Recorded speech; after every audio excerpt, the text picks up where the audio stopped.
Okay, let's compute some stuff with 3n+1.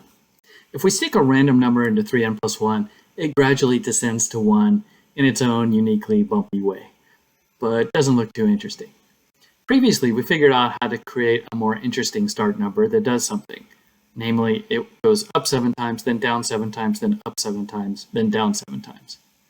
Even though that's a pretty simple computation, we needed a number over 300 million to get that desired behavior. Now, it's also easy to engineer a number n that goes up 328 times before turning around. We just pick n to the, 2 to the 328th minus 1.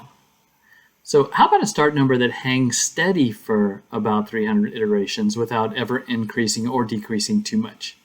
Just by playing around, we can engineer n equals 2 to the 328th minus 42. Now, we could even engineer a start number that outputs the graph of the Dow Jones Industrial Average for the last 20 years. It goes up and then down and so forth. Of course, after the controlled programmed initial period, all bets are off. It'll probably just gradually head back down in its bumpy way until it hits the number 1. Maybe I shouldn't program 3n+1 to output the Dow Jones Industrial Average. Too scary. All right, we got to get a little more ambitious. What's a computational problem that can be solved quickly where we can read off the answer from a downward trending 3n+1 trace? Well, we could definitely use 3n+1 to tell if a number is even or odd.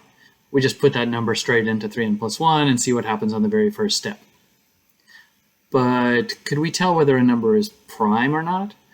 So we have to convert this number into some giant input for 3n+1, run the 3n+1 rule, and see what happens.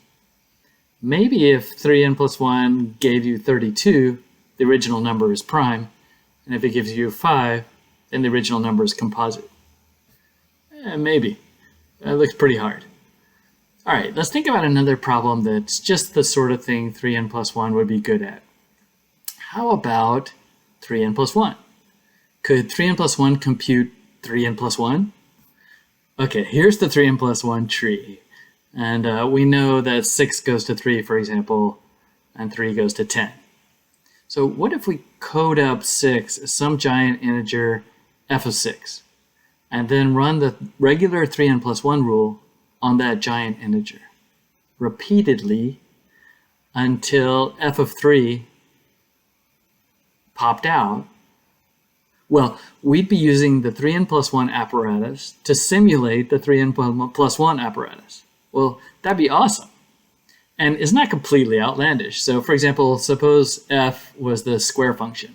Then f of 6 is 36, and we just run the regular 3n+1 rule on 36 until we reach another square. So, okay, 36 goes to 18, which goes to 9, which is a square, and the square root of 9 is 3. So we simulated the single step from 6 to 3 using 2 steps among some larger numbers. Now, if we keep going, we hope the next square will be 100, simulating the step from 3 to 10.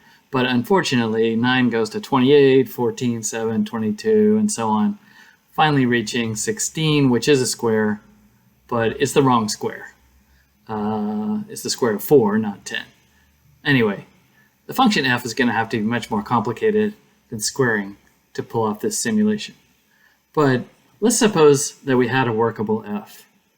Then applying the 3n+1 rule to f3 would eventually lead not just to f10, but also to f4. Okay, so we've simulated the journey of 3 all the way to 4. And then f4 would eventually lead to f2 and to f1. Now, in the regular 3n+1 tree, 1 loops back to 4. So a loyal simulator would also eventually transform f of 1 back to f of 4. And now we've got another 3n+1 loop, besides the usual 1, 2, 1 loop. That means, for one thing, the 3n+1 conjecture would be false.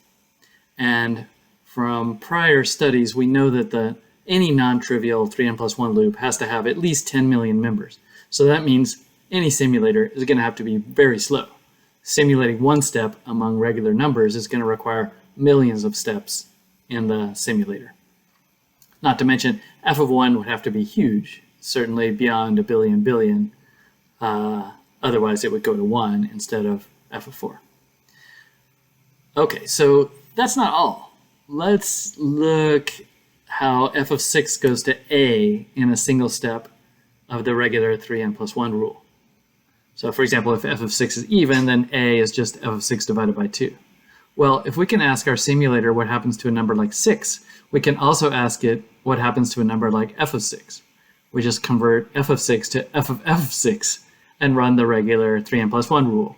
And eventually we should obtain f of a, which confirms that f of 6 goes to a.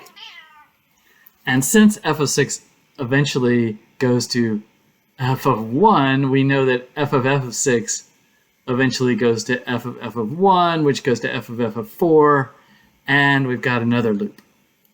Well, that's pretty mind-blowing. I don't know if 3n+1 can simulate 3n+1, and I don't know if it can do it in this way or some other way. But 3n+1 is the kind of downward trending numerical problem that the 3n+1 rule might be good at simulating. Okay, see you next time.